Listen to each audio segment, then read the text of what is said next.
चलो बेटा, हमें कोई देख ना ले।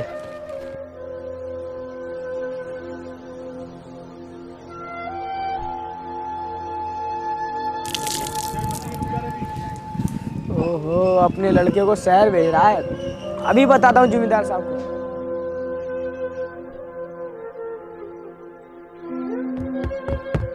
जमींदार साहब, क्या हुआ? क्यों चिल्ला रहा है? भूकंप आ गया क्या? आपको भूकंप से ही बड़ा झटका लगने वाला है। बोल, बातों को घुमा मत। बात क्या है? साहब, आपके होते हुए भी एक छोटा सा किसान अपने लड़के को शहर पढ़ने भेज रहा है।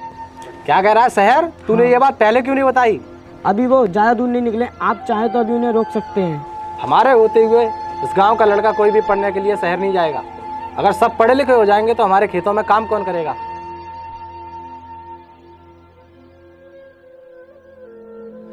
लगता है जमींदार के आदमी को पता लग गया हो। इससे पहले बोला था शहर जाने की जिद मत कर। पिताजी, मैं पढ़ना चाहता हूँ और पढ़ लिख कर इस गांव को जमींदार की गुलामी से मुक्त करना चाहता हूँ। तू मुझे ही मरवाएगा, खुद मरेगा।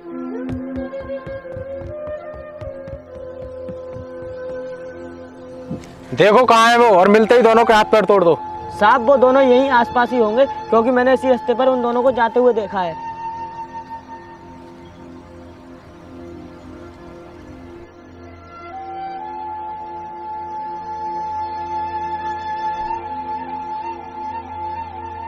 इस बात का मुझे डर था, वही हुआ। अभी स्टेशन भी यहाँ से बहुत दूर है।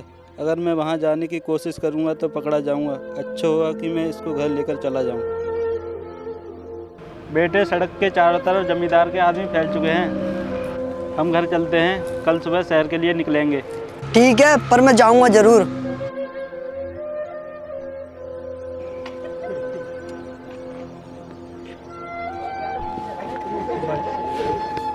जमींदार साहब, आप आइए, बैठिए। तुझे अच्छी तरह पता है मैं यहाँ क्यों आया हूँ।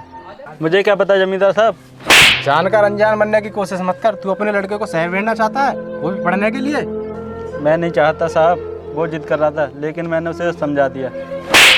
अच्छी तरह से समझा दे उसको। कहाँ है वो? बुला उसको, मैं उससे मिलना चाहता हूँ। मैं यहाँ हूँ साहब, अब मेरे पिताजी से कुछ मत कीजिए। सुना है तेरे दिमाग में पढ़ाई का कीड़ा आजकल ज़्यादा चल रहा है। पढ़ाई करना क्या गुनाह है साहब? हमारी नज़र में तो ये गुनाह है। अगर तूने दोबारा इस बारे में सोचा तो तू इस दुनिया में नहीं रहेगा। ये मेरी धमकी नहीं है, तुझे सीरियस बोल रहा हूँ। जहाँ है वहीं पढ़ा रहे, इसी में तेरी भलाई है। कल से तू और तेरा लड़का हमारी हवेली पर हमें सलाम ठोकने आओगे, ताकि हमें पता चलता रहे कि तुम दोनों इसी गांव में हो। बेटे, ये क्या कर रहा है तू? पिताजी, मैं शहर जाने की तैयारी कर रहा हूँ। बेटे, तू जानता है जमींदार हमें धमकी देके गया है, तू शहर मत जा। पिताजी, मैं जमींदार के डर से पढ़ाई नहीं छोड़ सकता। मेरा सपना है मैं पढ़ लिख कर बड़ा आदमी बनूंगा और मैं इस गांव के हित में काम करूंगा। लेकिन बेटे, तू मेरा इकलौता बेटा है, मैं तुझे खोना नहीं चाहता। मुझे कुछ नहीं होगा पिताजी। जमींदार को पता लग गया तो पता चलने दो। मुझे पढ़ना है तो पढ़ना है, मैं शहर जरूर जाऊंगा। बेटे, जिद मत कर। पिताजी, मुझे पैसे दे दो और ज़रूरत पड़ने पर मुझे पैसे भेजते रहना। एक बार मैं कामयाब हो जाऊं, फिर जो जमींदार हमारा कुछ नहीं कर सकता। बेटे, पैसे तो मैं तुझे दे दूंगा, लेकिन एक बार सोच ले। सोच लिया पिताजी, मुझे शहर जाना है पढ़ाई करने के लिए।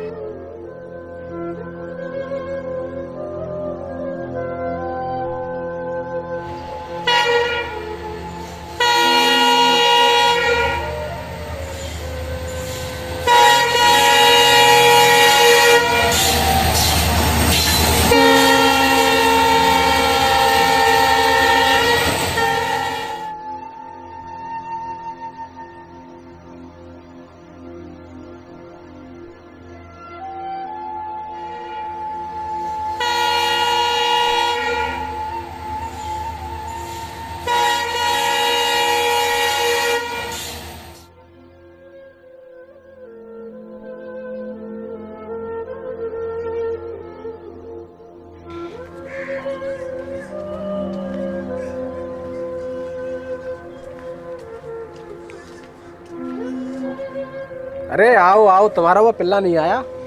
साहब, उसकी तबीयत ठीक नहीं है। तबीयत ठीक नहीं है या वो निकल गया हमें चकमा देकर? अरे साहब, तुम कैसी बातें कर रहे हो? तू बता इसको। मैंने तेरे बेटे को सुबह स्टेशन पर जाते हुए देखा, वो क्या झूठ है? आखिर तूने हमारे मना करने के बाद भी अपने बेटे को भेज दिया? आखिर मैं भी देखता हूँ शहर में वो हमारे हाथों से कैसे बच पाता है।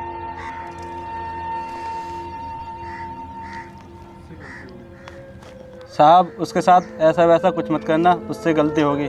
मैंने बोला था पर वो नहीं माना। अब तेरी इस नौटंकी का मेरे पर कोई फर्क नहीं पड़ने वाला। साहब उसे माफ़ कर दो, वो नादान है। ले जाओ इसे, इसकी ज़मीन पर कब्जा कर लो। हमारे सारे आदमी को सूचना दे दो, इसका बेटा जहाँ भी मिला तुरंत गोली मार दो। नहीं साहब ऐसा मत करो, नहीं साहब ऐसा मत करो।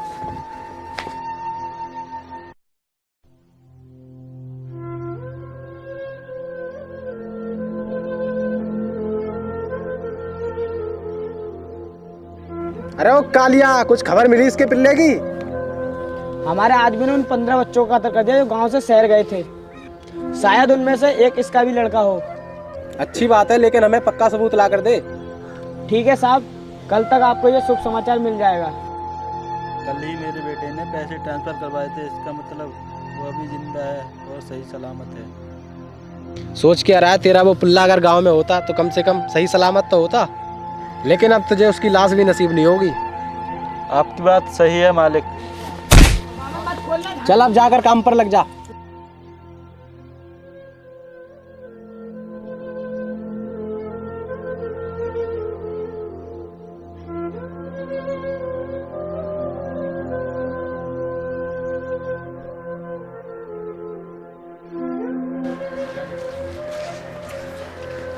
बाबूजी राम राम।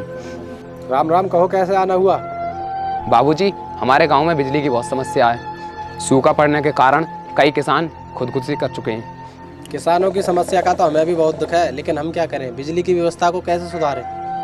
बाबूजी अगर हमारे गांव के नौजवान पढ़े लिखे होते तो आज हमें ये दिन देखना नहीं पड़ता। अरे पढ़ लिख कर उन्हें करना भी क्या है, करनी तो खेती है हमारे नीचे।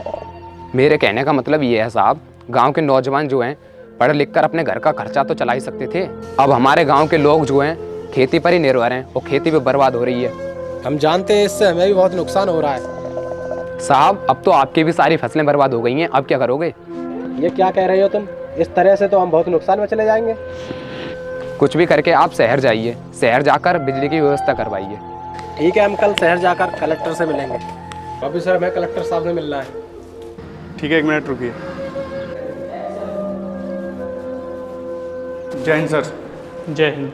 सर गांव से वो जमींदार मिलने आया। जाओ अंदर लेके आओ। चलो साहब बुला रहे हैं।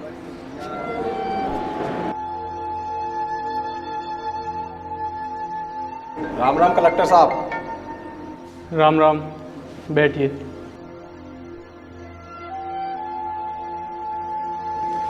बोलिए जमींदार साहब, कैसे आना हुआ? कलेक्टर साहब हमारे यहाँ बिजली की व्यवस्था बहुत खराब है, फसल बेकार हो गई और बहुत से किसान मर चुके हैं। किसान मर चुके हैं, लेकिन क्यों? उनके पास तो थोड़ी बहुत ही ज़मीन है, बाकी के दिन तो वो हमारे खेतों में ही काम करते हैं। जब उनके पास ज़मीन कम है तो उन्हें कोई दूसरा काम करना चाहिए। कलेक्टर साहब हमारे गांव में तो कोई दूसरा काम ही नहीं है और लोग इतने पढ़े लिखे भी नहीं है कि शहर जाकर कोई काम कर सके। पढ़े लिखे नहीं है या आपने उन्हें पढ़ने नहीं दिया? क्या मतलब? कल मैं आपके गांव में आकर समस्या का समाधान करूंगा। अब आप जा सकते हैं।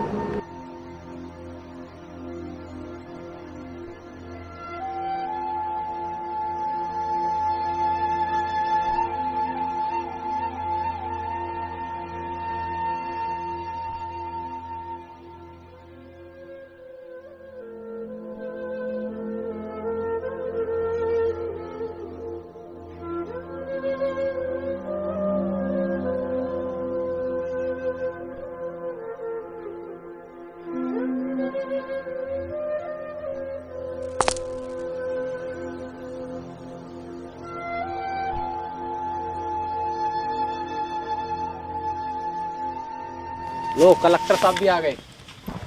अरे बैठिए कलेक्टर साहब, कुर्सी दीजिए।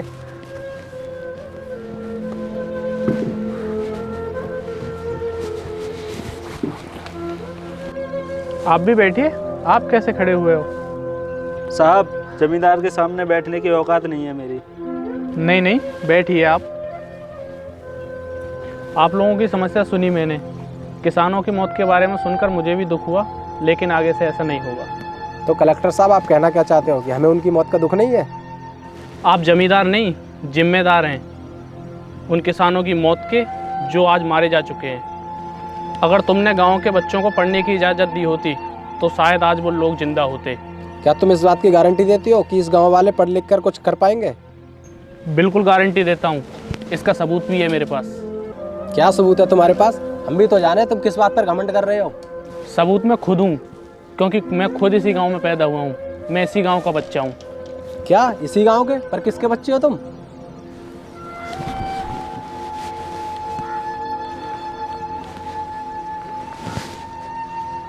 ये जो सज्जन खड़े हैं ये मेरे पिता हैं। क्या तुम मेरे बेटे हो? मुझे विश्वास था मेरा बेटा जिंदा है अभी। आप चिंता मत कीजिए पिताजी, इस जमींदार ने आप पर जितने अत्याचार किए हैं उसका हिसाब ये आज देगा, और आप सभी गांव वालों को इस जमींदार की गुलामी से मुक्त कर दूंगा।